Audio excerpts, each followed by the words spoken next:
What is going on, guys? Jack here, and welcome to episode 159 of The Rise of a Nation here with Gibraltar, and we are at Euro 2036, concluding the group stage with a game against England, who I believe, if I'm not mistaken, are the #1 ranked team in the world, managed by Zach Clough. This is going to be a massive game for us. We're taking on the world #1s.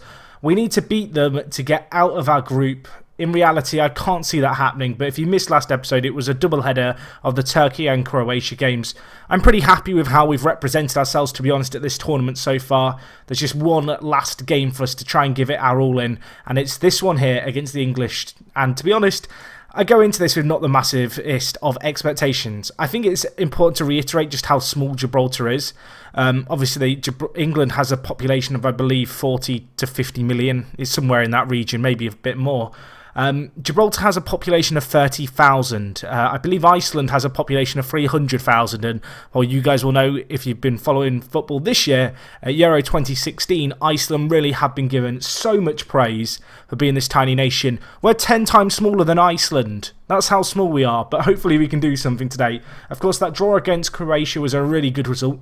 And hopefully we can just top it off with a good kind of a good performance here against England. I'm not necessarily looking for us to win this game. If we could draw, fantastic, amazing. That's almost as good as a win in some ways.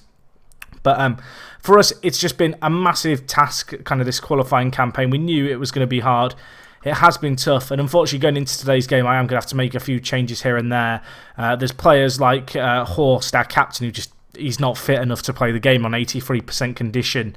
It's been something that we have struggled with throughout our campaign so far, has been, having these injuries, really.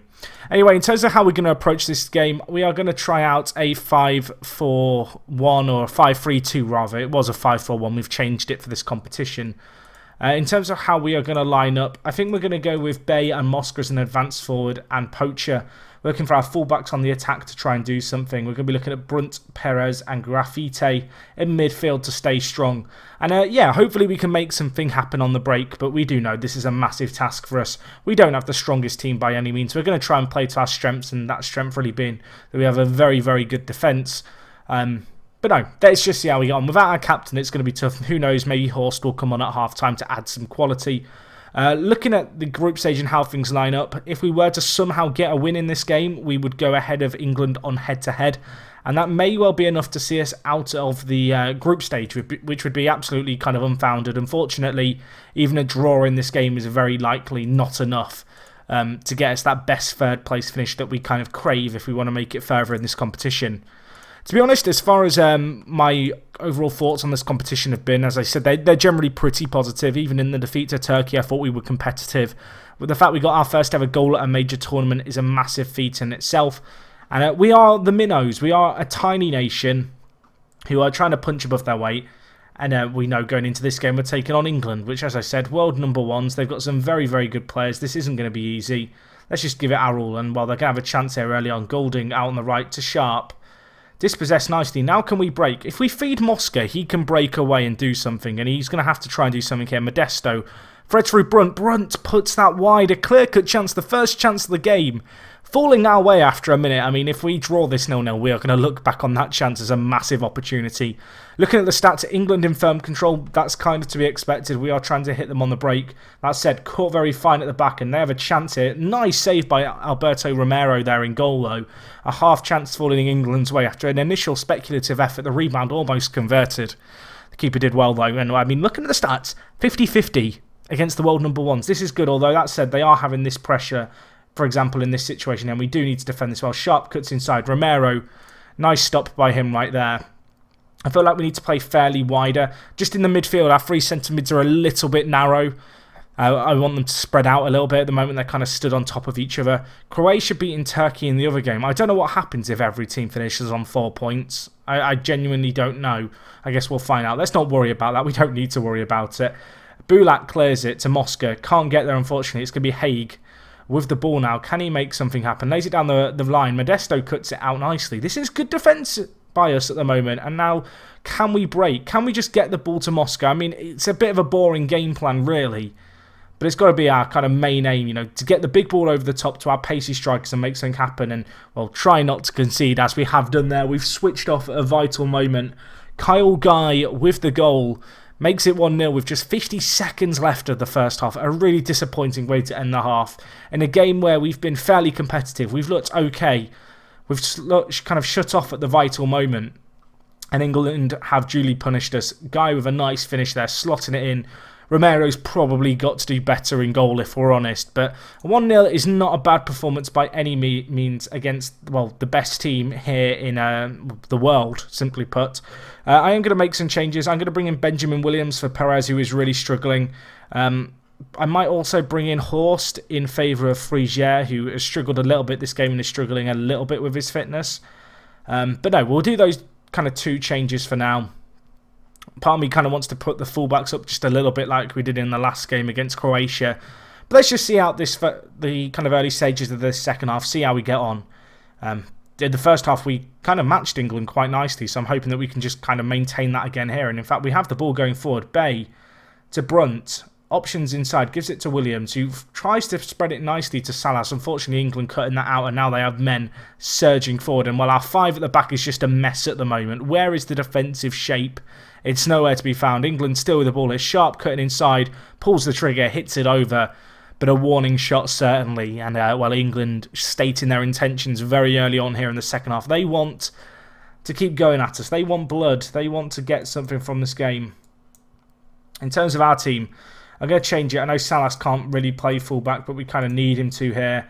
We're going to continue, I think, on the counter at least for now, but we're going to switch to have our fullback slightly higher up the pitch.